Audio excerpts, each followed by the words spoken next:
Il y a les éphémérides rosicruciennes entre autres, et je constate que la production astrologique, en comparaison, n'a absolument pas suivi ce mouvement. Donc moi, depuis 6-7 ans, je reçois les livres d'astrologie, mais on est obligé en même temps de prendre une grande partie de livres de parapsychologie, de médecine naturelle, car la production astrologique stricto sensu est pauvre. Donc si moi je veux faire des critiques tous les mois de 5-6 livres, je ne pourrai jamais trouver chaque mois 5-6 livres d'astrologie, c'est évident. Donc il y aura un livre d'astrologie et le reste, ça sera de la médecine naturelle ou de la parapsychologie. Premier point. Deuxième point, on trouve toujours en majorité beaucoup d'ouvrages de niveau très rudimentaire. Et ce qui m'a beaucoup frappé, c'est que j'ai reçu récemment, et je crois que ça c'est un problème d'édition, un livre de Solange de Malinel.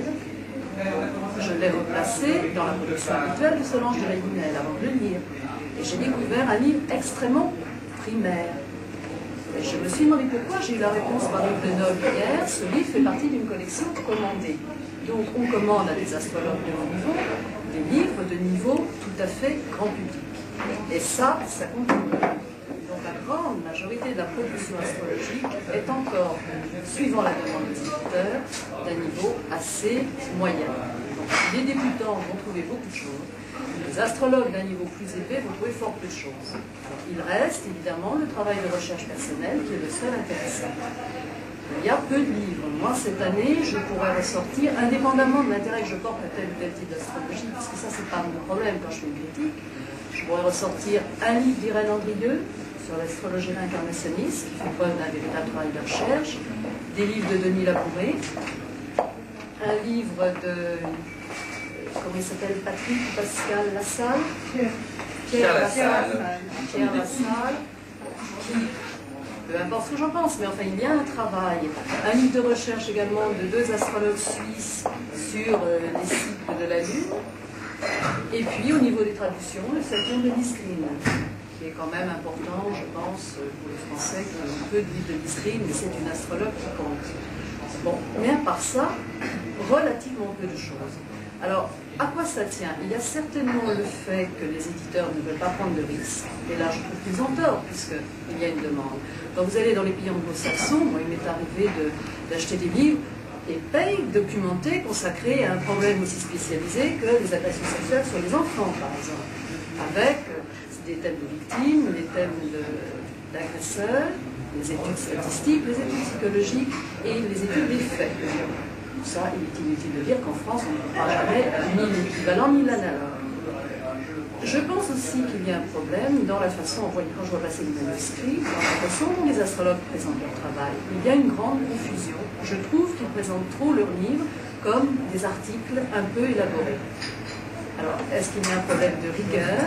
Est-ce qu'il y a un problème d'écriture? Il y a beaucoup d'astrologues doués en astrologie mais qui n'écrivent pas très bien. Il y a ça également. Bon, je pense qu'il y a un réel problème au niveau de la production astrologique de niveau élevé. Comme l'enseignement aussi, enfin tous les niveaux, il y a des problèmes.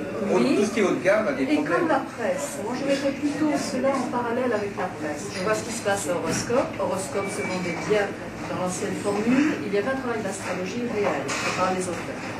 Il y a une modernisation de la formule, mais en même temps il y a eu une espèce de baisse du contenu qui m'a semblé flagrant. Je crois que c'est le phénomène audimat qu'on retrouve partout, dans la télévision, la radio, au cinéma, tout. Alors moi j'attends, quand je reçois des services de presse, j'attends les livres plus élaborés. J'ai aussi une collection très intéressante, parce que là il y avait un travail personnel. Non, c'était au Mercure de France, c'était Géraldine Une collection de signes. Voilà, les 12, qu'on fait dans une perspective psychanalytique jungienne. C'était intéressant leur travail de recherche. Mais c'est vrai. Comment? Il y avait 12 petits livres qui sont parus au Mercure de France l'an dernier. Et elles ont ensuite fait un livre global. Nous, c'était il y a 2 ans. Et 1 an après, elles ont fait un livre global. Ça s'appelait La ceinture. C'était lié sur lui, Hercule. Ah oui, il y avait un travail personnel important, mais il y avait aussi beaucoup de flou, beaucoup de confusion. Ce que je leur ai reproché, c'est d'avoir pris des hypothèses comme des conclusions, enfin, des choses qui étaient seulement supposables, de les avoir mises comme prouvées.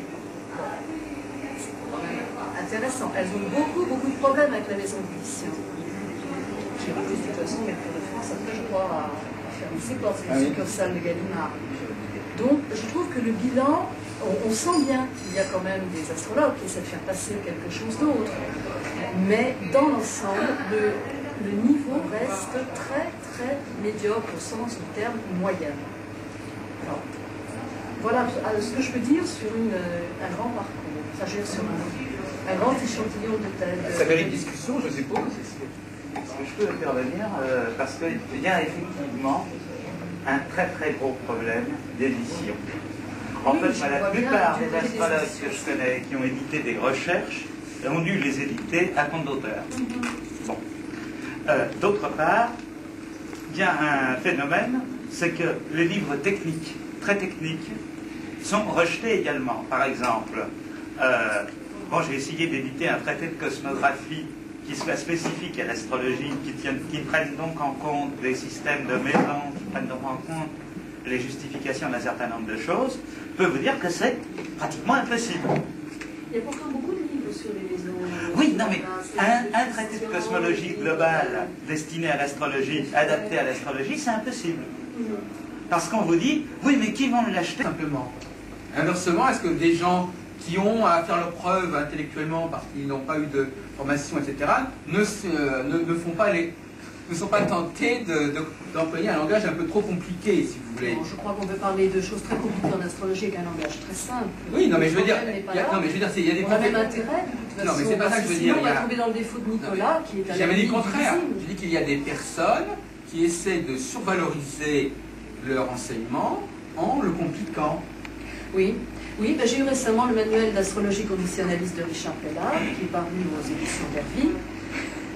Moi, je me disais, bon, alors c'est beaucoup plus simple que Nicolas, ça reste quand même très confus, mais le résultat, surtout, c'est que quand on en arrive à l'application pratique, par exemple, les aspects vus par les conditionnalistes, je ne sais pas s'il y a des conditionnalistes ici, je sais que j'ai failli faire avoir une crise cardiaque à l'un d'entre eux en disant ce que je pensais, si l'on modifie le ton, mais si on conserve le fond de ce qu'il dit, il n'y a pas une énorme différence avec ce qu'écrivait Antares il y a 40 ans. Oui. Alors, c'est quand même assez... Et c'est présenté comme une révolution. C'est présenté comme une nouveauté. Alors c'est très grave. Je crois qu'effectivement, il y a une mode actuellement qui fait beaucoup de mal à tout le monde, finalement, qui est d'employer un langage, voire un jargon très complexe, pour exprimer des idées qui sont très simples et leur donner un coup de neuf intellectuel.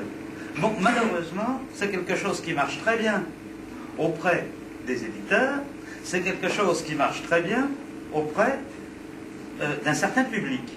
Alors, vous allez dire quelque chose de très simple en employant un jargon très compliqué qui paraît nouveau, et on va dire, ça c'est formidable, vous allez essayer d'expliquer dans un langage simple une idée très complexe, et on va dire, ah oui, mais ça, c'est pas grand public.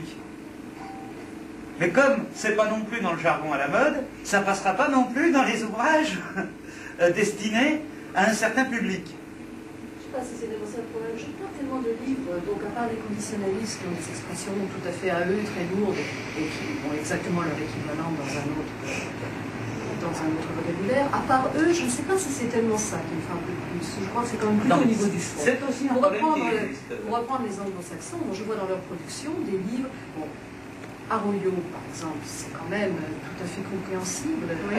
C'est une recherche personnelle. Mais je crois que quand un astrologue parle de son travail personnel, il est forcément intéressant. S'il met une certaine rigueur et un certain travail au bout de quelques années. C'est vrai que la plupart des ouvrages qu'écrivent les astrologues ne se présentent pas comme des ouvrages personnels. Ils vont faire le traité d'astrologie objectif, ils vont faire des manuels, et finalement, on a très peu de textes. C'est ça le problème, on a l'impression qu'ils ont évacué la dimension personnelle, qu'ils veulent présenter cette dimension personnelle. Quand elle existe, elle est cachée, c'est-à-dire qu'elle est présentée comme objective. Si par exemple quelqu'un a un compte à régler avec les gens du Verseau, où il a une certaine idée, une certaine fixation sur un certain aspect, il va se garder de le dire. Au contraire, ça va passer comme ça, il va y avoir des trucs qui vont être dispersés dans le discours, mais ça ne sera pas dit. Il va pas dire, moi j'ai connu surtout des gens comme ça, etc. Et c'est justement ce qu'on disait tout à l'heure, c'est-à-dire que l'astrologue qui fait un traité, il est censé savoir tout. Il est censé savoir tout, il est censé avoir tout, étudier tous les cas de figure, il est censé avoir le savoir infus. Bon. Alors il est bien, quand on lui demande une telle chose, il est bien évident, Brigitte Thierry en parlait tout à l'heure, il est bien évident, il est bien obligé d'extrapoler, d'induire de temps à autre pour avoir l'ensemble. Ce serait peut-être plus simple de faire de l'ethnométhodologie, c'est-à-dire de parler de ce qu'on connaît, des cas qu'on a étudiés, et puis de laisser les cas qu'on ne connaît pas, même si ça ne donne pas un ensemble complet, eh ben de laisser ça à d'autres. Sans parler des cas, on va parler de la... Je ne voudrais pas la relancer un débat, mais est-ce que l'ethnométhodologie n'est pas simplement, comme disait tout à l'heure Jean-Luc, une pensée très ancienne, remise, rebaptisée, sauce californienne, idéaliste absolue, Garfinkel, avec une conceptualisation nouvelle. Qu'est-ce que c'est que l'ethnométhodologie, d'après le peu que j'ai pu en comprendre, alors qu'en plus de ça, ces gens-là parlent de Garfinkel, qui paraît-il a pondu un œuvre énorme, et aux dernières nouvelles, ils en étaient à travailler sur 2 chapitres de traduction, simplement à partir de cette œuvre énorme. Alors, qu'est-ce que c'est que l'ethnométhodologie, à mon avis? C'est simplement du platonisme revu et corrigé. Alors, je vois, s'il y a bien une chose que n'est pas l'ethnométhodologie, c'est bien du platonisme. Alors là, je crois que vous êtes complètement à côté d'affaire. Quel idéalisme? Alors là, franchement, on va laisser passer. Mais en ce qui concerne, la production de textes, de recherche personnelle d'astrologue, je ne sais pas si vous avez reçu, il y a quelques années, les bouquins de Jean Carteret en il n'y a pas très longtemps. Ouais, bon. Le tarot, oui. Vous l'avez reçu? Oui. Bon. Alors comment? Vous me regardez avec un air désolé. Non, pas désolé. Quel mal est-ce que tu as édité Jean Carteret? Hein? Comment ça a été facile d'éditer Jean Carteret? Ah là là. Bon, voilà. Et j'en ai fait une critique. On a fait une critique, merci pour lui. Parce qu'effectivement, il ne s'agit pas de règlement de compte ici, mais comme je disais tout à l'heure, le jour où nous avons cherché un éditeur qui soit, un éditeur connu, pour une diffusion, etc., un ami et moi, nous avons écrit à Joël de Gravelaine, directrice de collection, je ne sais plus où. Chez Lafon. Et qui a très bien connu Jean Carteret. Et oui, voilà. En plus, alors qu'il s'est fendu en réponse d'une lettre de 4 pages pour se nettoyer les mains en disant écoutez, excusez-moi, c'est passionnant, mais c'est pas assez commercial, c'est pas assez grand public, je ne peux rien faire. Alors qu'elle était en position justement d'imposer un risque d'éditeur. C'est pas du tout en position, car en plus, elle dirige des collections qui n'ont rien à voir. C'est pas du tout son rayon de direction de collection. Il y avait 3 bouquins. Oui, mais aucun n'entre dans les collections qu'elle dirige. Ce ne sont pas des collections astrologiques, ni même ésotériques. Non, pas du tout. Mais chez Lafon, c'est la collection vécue, c'est tout ce qu'on veut. Enfin, elle avait la possibilité, à mon avis, d'imposer éventuellement, exceptionnellement, comme risque d'édition, un de ses bouquins. Elle ne l'a pas fait. Et c'est encore une histoire de censure et de problématique de seuil. C'est qu'en plus de ça, d'un point de vue astrologique, elle s'est servie chez Carteret. Lafon est une maison, effectivement, qui fait des choses très commerciales. Oui, mais qui peut être de qualité. Bien sûr, mais il est certain qu'il faut aussi qu'il y ait le côté commercial. Vous ne pouvez pas comparer ce que fait Lafon avec ce que fait le Rocher ou Derville, ou des choses comme ça. Il faut tenir compte de ça aussi. Je ne crois pas qu'il y ait une volonté forcément de censure. Mais la volonté de censure n'est pas, la censure économique, je crois. Elle n'est pas consciente. Elle vient justement de l'inconscient. C'est-à-dire que face à un refus d'éditer quelqu'un, ça n'est pas une rationalisation en fait. On dit, je ne peux pas éditer ce bouquin parce que c'est un risque d'éditeur, il n'y a pas de public, etc. Ça, c'est une rationalisation qui vient du surmoi. Alors qu'en fait, les raisons profondes pour lesquelles on refuse un bouquin, ce sont des raisons d'ordre complètement souterraine, d'ordre complètement occulte, d'ordre de l'inconscient collectif. Et c'est pour ça qu'il y a des auteurs qui ont énormément de difficultés à passer la barre. Et je dois dire que je suis extrêmement reconnaissant à Jean-Louis Acarias et à son courage d'éditeur d'avoir édité, entre autres, Carteret, et puis alors maintenant, le dernier bouquin d'Étienne Guillet, avec toutes les histoires qui se passent autour de lui, d'une façon magique, depuis qu'il a édité Étienne Guillet. C'est-à-dire que dans ces questions d'édition, on se heurte vraiment à des structures magiques, quelque part. C'est...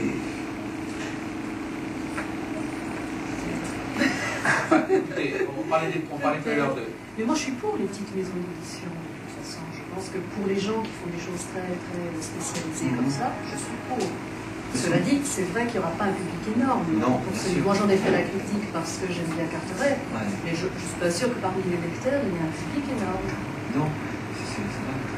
Mais est-ce que vous êtes en situation, justement, de pouvoir que si vous avez vraiment flashé, comme on dit, sur un auteur, ou sur une petite maison d'édition, est-ce que vous êtes en situation de pouvoir, est-ce que vous avez carte blanche pour présenter ce livre, si ce livre-là vous plaît? Absolument. Vous n'avez pas affaire à des... Non, je ne suis pas sûre qu'il y ait tellement de pouvoir occulte comme ça. Je n'ai pas l'impression, en voyant les choses de l'autre côté. Un pouvoir économique, c'est sûr. Dans les grandes maisons d'édition, une grande masse de gens. Politique aussi. Ils ont l'impression de politique en ce qui concerne Carteret. Son option politique est politique. Donc, dès lors que l'astrologie n'est pas politique, mais la politique peut être astrologique. C'est le cas de Carteret. Je crois qu'il est difficile de se convaincre uniquement avec des mots sur ce type de réalité. Je crois que les expériences que vous pouvez avoir, moi j'ai aussi une expérience de directeur de collection, et je reçois très très bien ce que dit Juja, je vous reçois très très bien, je reçois aussi très très bien monsieur. Oui, mais je pense que ça varie d'une maison à une autre, donc il faut également tenir compte. C'est extrêmement difficile de pouvoir avoir un point de vue totalement totalitaire sur la vérité. Vous voulez dire global? Oui, je pense que toutes les options existent, s'interpénètrent. Oui. Enfin, pour revenir au problème que vous posiez, à savoir que les astrologues devraient écrire des ouvrages qui soient plus proches de leur recherche personnelle, qui soient plus fidèles à leur véritable expérience, je crois que c'est un problème extrêmement intéressant. Pas que justement ça ne soit pas fait, et que on a presque toujours l'impression que tous les gens qui écrivent sur l'astrologie dépassent, comme on dit, leur seuil de compétence. Même Madame Fuso-Prêche, il faut dire les choses très sincèrement, a très largement dépassé son seuil de compétence en écrivant son que sais-je. C'est-à-dire qu'il y a des tas de choses qu'elle répète, des on-dit, des rumeurs, des choses qu'elle a rapidement entendues, et finalement, si on regarde le noyau dur de ce qu'elle a vraiment, de ce qu'elle maîtrise vraiment, sur lequel elle a vraiment réfléchi, eh bien, ça fait 10 pages, n'est-ce pas? Bon, et pour beaucoup d'astrologues, c'est encore plus dommage, parce que beaucoup d'astrologues ont une véritable expérience du terrain, on peut le supposer, mais combien y a-t-il de tout ce qui se passe dans les cabinets d'astrologues depuis des dizaines d'années? Qu'est-ce qu'il en a été produit sur le plan purement littéraire? Je ne dis même pas sur le plan scientifique, c'est pas important. Mais en tant que production accessible, lisible par les autres personnes, qu'est-ce qui a été publié, soit à compte d'auteur, soit même dans des revues? Quels sont les récits d'études de cas qui ont été publiés honnêtement, sans extrapolation, sans généralisation, etc. Vous abordez la question de l'ésotérisme. Qu'est-ce que c'est l'ésotérisme? L'étude de cas, je ne sais pas si c'est un problème d'étude de cas, c'est un problème d'étude d'un sujet précis. C'est un rapport justement à l'éducation. Le sujet qu'ils ont étudié. Oui. Donc là, ils ont étudié un certain nombre de cas, ou même une personne, je ne sais pas. Si c'était des études de cas les unes derrière les autres, je vous avoue que je ne le dirais pas. Bon. En revanche, une étude précise sur telle planète ou une étude précise sur tel aspect. Qu'est-ce que vous appelleriez une étude sur Saturne est quand même. Oui, mais ça dépasse largement. Je n'ai pas lu cet ouvrage, mais je connais un peu l'idée, mais ça dépasse largement le niveau d'une simple expérimentation. Il y a certainement des dimensions. Je pense qu'elle s'est servie de son travail de psychanalyste et d'astrologue. Oui, mais enfin, il y a toute une théorie, un modèle. C'est ça qu'on veut. Ah bon, écoutez, d'accord, mais moi je pensais que vous vouliez des choses qui soient davantage proches du terrain. Mais je pense qu'elle n'a pu en arriver à ces conclusions qu'après un travail. Oui, d'accord, donc vous pensez que. Ah oui, d'accord, alors évidemment, vous pouvez toujours suggérer que l'astrologue est de bonne foi et que lorsqu'il écrit. Si vous dites que, si vous voulez dire par là que si un astrologue vous dit, moi je fais l'astrologie depuis 20 ans, et qu'il fait un ouvrage d'astrologie, vous partez du principe que, dans son ouvrage d'astrologie, il a été honnête, et qu'il a dit que des choses qu'il avait observées, etc. Il faut être inclus, par contre. Même après, et à partir de quoi vous pouvez, vous en tant qu'observatrice, dire que cette personne...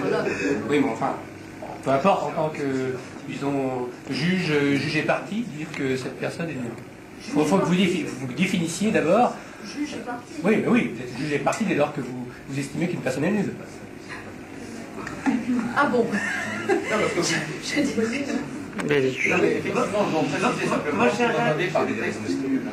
Si je comprends bien, ce que vous reprochez à l'intervenante, c'est de considérer a priori que l'astrologue est honnête parce que vous considérez a priori qu'il est malhonnête. Non, mais du point de vue de l'ethno... Enfin, disons que si vous voulez, sans parler de malhonnêteté, il y a une tendance de l'esprit humain à aller dans un certain sens, à aller au-delà de ce qui peut véritablement affirmé. Le milieu astrologique n'est pas un milieu où la rigueur scientifique et la discipline scientifique sont remarquables, donc on peut considérer qu'il n'y a pas de raison absolue de considérer que l'astrologue n'a pas largement dépassé l'astrologue, ou même pas forcément l'astrologue, ou l'historien de l'astrologie, ou l'auteur de que sais-je, ou n'importe quelle personne écrivant sur l'astrologie. Oui, un livre ou un autre sujet. Je crois qu'on peut raisonnablement considérer que dans tous ces domaines-là, qui sont d'une très grande complexité, toute étude qui se présenterait de manière un peu trop ambitieuse dans son champ serait a priori suspecte. Il faut être ambitieux. Je pense au contraire. Par exemple, quelqu'un qui présenterait, vous savez, vous-même Je reproche la médiocrité de... Ah, mais la médiocrité et l'ambition, ce sont deux choses différentes. On peut faire un traité sur les aspects qui présentent la totalité des aspects planétaires et qui soit extrêmement ambitieux et qui, dans sa réalisation, soit extrêmement médiocre. C'est-à-dire que là on ne parle pas tout à fait de la même chose. Oui, mais je pense qu'il y a quand même, délibérément, on vise bas. Comme disait Pascal Morizet, c'est une question de critères. C'est une question de critères. Les critères dépendent des critères que vous utilisez pour dire ce qui est bas, ce qui est nul, enfin, ce qui est médiocre. Pas dans un sens moral, mais dans un sens intellectuel. Mais si on raisonnait comme vous, Jacques, on pourrait dire que par exemple, Léonard de Vinci, quand il a proposé des plans de machines volantes, il dépassait largement son seuil de compétence parce qu'il était absolument incapable de le réaliser. Et d'ailleurs, personne à son époque n'était capable de le réaliser. Il le savait très bien. Ce qui n'empêche pas. Il le disait très bien, c'était clairement dit. Il en avait parfaitement. Mais toute la différence est là. C'est la différence entre si vous le dites ou si vous ne le dites pas. Ce qui n'empêche pas. Si je dis aujourd'hui, j'invente une machine pour circuler dans une autre galaxie, eh bien, écoutez, je suis désolé, je m'écarte sur table, je dis, j'invente un truc. Donc, Léonard de Vinci, quand il parlait des sous-marins, il savait très bien qu'il n'avait pas les moyens de les construire. Alors, n'utilisez pas Léonard de Vinci pour justifier toutes les élucubrations. Oui, mais je ne suis rien. Je voulais simplement dire que cet ouvrage avait pas servi à concevoir les suivantes. Petite parenthèse, au 6e siècle, à Alexandrie, on a déjà fait des sous-marins. Oui, à l'époque, il y a eu des régressions dans le savoir. La machine à vapeur, ça existe aussi au 3e siècle, avec le Sénat romain qui interdit l'usage de la machine à vapeur. Parce qu'il y a des esclaves. Ce n'était plus d'époque au 16e siècle. Ça n'était plus d'actualité au 16e siècle. Alors parlons, non mais je veux dire aussi, là on pourrait reprendre aussi la partie qu'on a parlé de Carteret, on pourrait faire aussi le procès social de l'humanité dans ce cas. Parce que l'astrologie c'est une chose, mais je veux dire on est quand même dans une humanité, il y a 3/4 des personnes qui ne mangent pas sur Terre. Il ne faut pas s'étonner s'il y a des problèmes de publication de l'astrologie, qu'il faut faire des choses intelligentes, ambitieuses et simples. Je veux dire, arrêtons, je veux dire, à tous les niveaux, au niveau du comportement humain actuellement, on peut se poser des questions quand même, mais pas uniquement l'astrologie. Ah oui, on n'a pas envie de faire plus le procès de l'astrologie, en ce qui me concerne, avec un regard d'historien, de l'astrologie et des astrologues, que d'ailleurs celui des gens qui boursicotent. Dans le domaine, nous sommes en train de parler de l'écriture. Hein. On ne parle... mais l'écriture, ça se fait, c'est une industrie, l'industrie du livre. L'industrie du livre, ça se fait donc avec des dividendes, et donc ça se fait aussi avec des humains qui sont pris dans un procès de production, qui sont pris avec leur propre représentation effectivement du monde. On pourrait voir aussi d'un point de vue beaucoup plus global, effectivement, s'ils coincent sur certaines publications qui pourraient d'ailleurs avoir... On peut effectivement dire qu'il y a 20-25%, c'est les analyses d'Havas, 20-25% de radicalement nul. Et c'est vrai que si on fait un produit radicalement nul, on est absolument certain d'avoir 20% de gens qui l'achèteront. Ok. On sait très bien aussi qu'il y a 35% de gens qui veulent maintenant du meilleur. Bon, ça ne veut pas dire pour autant que les éditeurs sont capables mentalement de passer le cap. Et un jour, s'ils le passent, c'est parce que aussi, on en parle. Moi, je cherche pas. La médiocrité dans le... Je n'ai pas envoyé ce langage, je ne vais pas désigner... La médiocrité se vend très bien, je trouve. Mais l'inverse aussi se vend bien. Et quand ça se vend bien, des fois, on l'enlève. Parce que ça pose des problèmes politiques. Parce que c'est plus simple d'avoir des idiots. C'est manipulable. Il faut prendre le temps de... Les idiots, c'est peinard, c'est tranquille. On peut les pressurer, on peut faire un mode de production asiatique, au sens des marxistes. Un mode de production esclavagiste. Ouais, ils sont tout à fait stupides, c'est parfait. Produisons du stupide. Oui, mais c'est ce qui se fait en ce moment. Oui, ça se fait. Bien sûr, ça se fait encore. Ça se fait beaucoup. Mais je pense... Puis après, ça se paye aussi. Au niveau d'une civilisation, ça se paye. moi je pense qu'il y a de la place pour une production d'un haut niveau. Non mais madame Lepage... Et je suis très étonnée que les éditeurs n'aient même pas fait ce calcul sur un plan économique. Non mais Véronique Lepage, il y a un problème de décodage. Ça se fait, honnêtement, depuis un siècle, on parle, bon, c'est presque un truisme. Bien, maintenant, on en parle même partout. On en parle dans Marie-Claire, on en parle dans Vogue, on en parle partout. Que deviennent les œuvres des artistes? On fait de l'argent au moins après leur mort. Toujours. Mais tous. Ils ont crevé de faim. Qu'est-ce que c'est que ce tabou? Je veux dire, arrêtons. Non, mais je vois pas de rapport. Si. Non, mais il est évident pour vous. Mais parce que les deux livres Bon, sont aussi reprenons Carteret. On a parlé tout à l'heure excusez-moi. Métaphore. Il y a des chiffres d'affaires. Non, mais il y a des chiffres d'affaires. c'est pas philosophique et bon. Vous savez, vous dépendez d'une économie du C'est pas philosophique et fumeux. Et ça, vous pouvez pas ignorer. Le père Carteret, il mettait le doigt sur le fait qu'il y avait une tradition et une révolution. Honnêtement, des gens comme Moïse, Bouddha, Paracelse, ou tous les grands fondateurs de religion ou de civilisation, ce sont des gens qui ont rué dans les brancards. Vous êtes au courant quand même. Bon, quelqu'un qui rue dans les brancards, est-ce que vous pensez qu'il va avoir une reconnaissance? Oui, il y arrive jamais. Généralement, non. Est-ce que vous pensez qu'il y a la place pour un nouveau Henri Michaud en 1989? Il y arrive rarement, par exemple. Ça débute toujours. Il y en a eu un, mais bon, il y a tout de même une problématique. Mais non, mais vous ne voyez pas? Vous pensez que le système économique mondial est parfaitement au point et est une extrêmement bonne interface entre l'expression de la liberté de l'esprit humain et de ses réalisations matérielles? Est-ce que vous pensez très honnêtement que le système économique, est-ce que vous pensez que dans les universités tout va bien? Est-ce que vous pensez que à tous les niveaux tout va bien? Franchement. Là, je pense que vous êtes en train de dévier vos problèmes Non, personnels. Mais non, Non mais moi je vais bien, ça va bien pour moi. Moi ça va bien, mais je vous pose la question globalement. Je ne fais pas le procès. Oui, Mais non, les problèmes économiques de Oui, l'édition. oui, c'est la même Les problèmes chose. économiques mondiaux. Je vois pas pourquoi ça irait bien dans l'édition, je vois pas pourquoi on publierait ce qu'il faut alors qu'à tous les niveaux il y a des questions, il y a des problèmes. Il y a des Ce problèmes. que veut dire M. Defeil, Constatez qu'il y a des c'est que problèmes. les astrologues ne sont pas un cas particulier. Oui. Bon, c'était pas la peine. Il y a des problèmes Je partout. n'ai pas commencé en disant qu'ils en étaient un. Mais je n'ai pas dit, mais je ne fais pas le procès. Je suis pas en état de, je vous agresse pas Il est intellectuellement. certain que ce n'est pas un cas particulier. Je parle à titre d'information. Bon d'accord, mais alors ce n'est pas un cas Je vous signale particulier. quand même Il y a des que problèmes là, mais il y en a partout. mon Oui, c'est départ ça. était une configuration économique et pratique et concrète et mesurable. D'un côté, les chiffres de vente des éphémérides, et de l'autre côté, les chiffres de vente des livres d'astrologie d'un niveau comparable des éphémérides. Qu'est-ce qui se passe entre les deux? Non, mais je ne remets pas en cause ce que vous avez dit. C'était un cadeau pour tout le monde. On a pris le trésor de ce que vous avez apporté. N'ayez crainte. Je ne remets pas en cause de ce que vous dites. Il reste quand même ce Bon, décalage. je voudrais revenir sur ce que. Je voudrais revenir sur la notion de médiocrité. La notion de médiocrité que Les vous avez médiocrités, attention. J'aurais pas l'insolence de vouloir vous convaincre, comme on dit. Non mais justement, c'est, à mon avis, moi je ne suis pas tellement d'accord avec votre définition de la médiocrité. Parce qu'il ne suffit pas de réagir à quelqu'un en emploie le mot médiocre pour encore se demander ce qu'il a voulu dire par là. Je vais vous dire moyen. Et en fin de compte, on s'aperçoit que ce n'est pas ce qu'on pourrait imaginer. Pour vous, un ouvrage, si j'ai bien compris à la suite de l'entretien là tout d'un coup, médiocrité, ça veut dire un ouvrage qui manque d'envergure. C'est un ouvrage dont on peut se passer. Non mais je veux dire, pour vous, un ouvrage, votre critère de la médiocrité, je le trouve assez particulier. C'est un ouvrage qui ne couvre pas un champ de problèmes suffisamment large, qui n'a pas un caractère de généralité suffisamment grand. Bon, alors moi je suis désolé, mais... Non, je n'ai absolument pas dit ça. Enfin, J'ai dit que c'était un livre inutile. Et je trouve qu'on publie enfin, beaucoup de livres inutiles, Non, mais parce qu'ils ont déjà été écrits. Non, mais vous disiez par exemple que c'est qu'un livre, vous avez employé l'opposition médiocrité-ambition.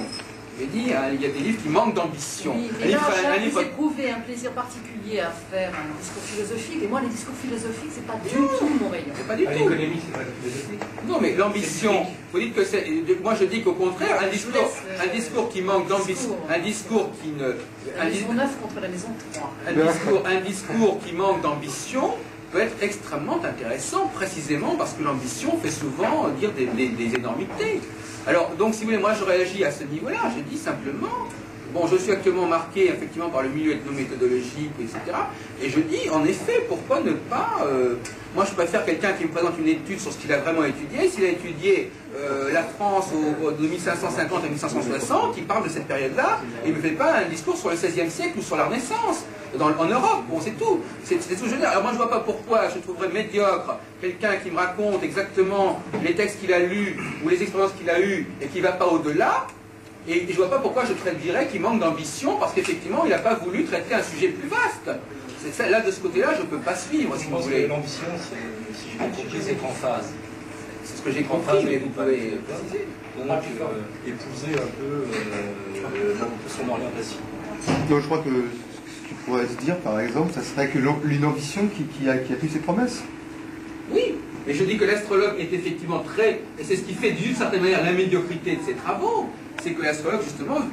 Bon, et effectivement, bon, disons bien les choses clairement, je crois d'ailleurs l'avoir dit, ce n'est pas le problème de l'astrologue qui est en cause. Hein, il se passe des choses identiques dans d'autres milieux, mais néanmoins l'astrologue est souvent, à mon avis, l'archétype d'une certaine catégorie de comportement. Enfin, on pourrait revenir. Mais l'astrologue est souvent tenté, parce que les éditeurs le lui demandent, parce que le genre lui demande. Par exemple, le traité d'astrologie qui est le cheval de bataille, qui est l'exercice par excellence du bon astrologue en milieu de carrière, c'est un exercice qui est un exercice casse-gueule, mais pas vraiment. Parce qu'il est casse-gueule, mais il ne l'est pas, puisqu'on ne se casse pas la gueule. Et pourquoi on ne se casse pas la gueule? Parce que dans l'astrologie, il n'y a pas de sanction. Il n'y a pas de sanction au sens d'erreur. Vous ne pouvez pas dire, j'exagère, mais on ne peut pas dire j'ai écrit un truc sur Jupiter-Saturne et puis il est avéré que c'était complètement faux. Bon, ça peut être vrai si je fais une prévision ponctuelle et je dis il va se passer tel événement. Mais dans la plupart des cas, l'avantage de l'astrologie, c'est qu'on ne risque pas tellement d'être mis en cause, ni par les faits, ni par les collègues, ni par qui que ce soit. Alors évidemment, dans ce cas-là, il n'y a pas tellement de garde-fous. Mais dans des milieux où les gens sont beaucoup...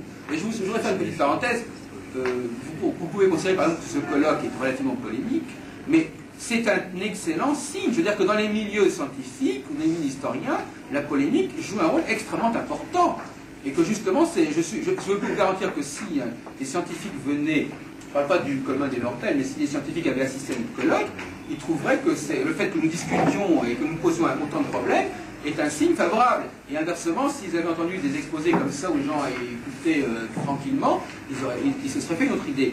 Mais ce que je veux dire par là, c'est qu'il y a une contrainte diverse. On va voir l'astrologue, on lui demande un certain boulot. L'éditeur va voir l'astrologue, il lui demande un certain boulot. L'astrologue est constamment obligé de faire un certain boulot qui n'est pas celui soit celui qu'il apprécie, soit celui pour lequel il est fait, etc. etc. L'astrologue est constamment contraint de faire des choses qui ne lui conviennent pas. Alors, il faudrait essayer d'arriver au moins à ménager des espaces de liberté dans le milieu astrologique où les gens ne parlent pas la langue de bois, où les gens parlent de ce qu'ils ont vraiment connu, de ce qu'ils ont vraiment étudié, moi, le grand problème, et je voudrais que ça se résume un petit peu ma démarche par rapport à ce colloque, le grand problème, c'est que si on reconnaît comme une sorte de pesanteur incontournable que l'astrologue est obligé de rendre des comptes aux éditeurs, aux élèves, aux clients, etc., ça n'est pas pour autant que lorsque nous nous retrouvons entre nous, nous soyons obligés de jouer le même jeu. C'est ça qu'il faut bien comprendre. Il faut dire, voilà, on enlève les masques, on est entre nous, on ne continue pas. Et je crois qu'il y a beaucoup de gens qui ont du mal à changer de casquette quand ils sont plus dans une situation de demande par rapport à un éditeur, par rapport à un élève, etc. Quand ils se retrouvent dans un colloque, il y en a qui restent encore avec leur comportement. C'est comme des professeurs qui toute la semaine feraient des cours dans une classe, et puis quand ils sont en famille, ils continuent à jouer au professeur. Comme ça, c'est une déformation professionnelle. Et il y a une déformation professionnelle de l'astrologue. Il y a une déformation professionnelle de l'astrologue qui travaille pour les journaux, pour les bouquins, pour les élèves, etc. Bon, cette déformation professionnelle, il ne faut pas qu'elle dépasse un certain seuil. Il ne faut pas qu'elle perturbe les réunions d'astrologie. Je crois d'ailleurs que, disons qu'ici, je crois que la plupart des gens ont accepté de jouer le jeu et de ne pas dire oui, nous savons très bien. Mais il y en a qui ont plus de peine que d'autres à le faire. Et le fait de participer à de nombreux colloques, ça permet une libération, ça permet de se libérer Parce que l'astrologue moyen, qui ne rencontre pas d'autres astrologues, il est constamment en situation de représentation. Sauf devant lui-même, à la limite. Il est constamment en situation de représentation parce qu'il a... Non, mais j'ai dit à la limite. À la limite. Il est constamment en situation de représentation parce qu'il est toujours avec des gens qui sont des non-astrologues qui lui disent « Vous êtes ceci, vous devez faire cela, on attend de vous ceci et cela. » Donc s'il n'a pas d'un autre côté une possibilité de s'oxygéner en rencontrant d'autres astrologues et de tenir un autre langage, il y a un déséquilibre qui se trouve. Alors il va essayer de se défouler autrement. Donc moi je pense, et je le disais déjà il y a 13 ans, je me souviens qu'il y avait Elisabeth Tessier qui était venue à nos congrès en 1976, elle n'avait pas aimé du tout, déjà à cette époque-là, je disais, nos colloques sont des formes de psychothérapie. Je l'ai dit, je disais, c'est des lieux qui permettent de se ressourcer, de retrouver une certaine cohérence avec soi-même, etc. Bon. Voilà, donc j'ai un peu conclu le colloque. Je vous présente, pour ceux qui ne connaissent pas, Idriss, qui est le directeur du centre occultiste et ésotérique de l'espace mystique international. S'il y a des personnes qui voudraient élaborer des projets, des conférences, des cours, elles nous contactent. Et on souhaitera faire. Donc là, je voudrais qu'on finisse le colloque dans une ambiance plus relaxe. On lève le colloque maintenant ?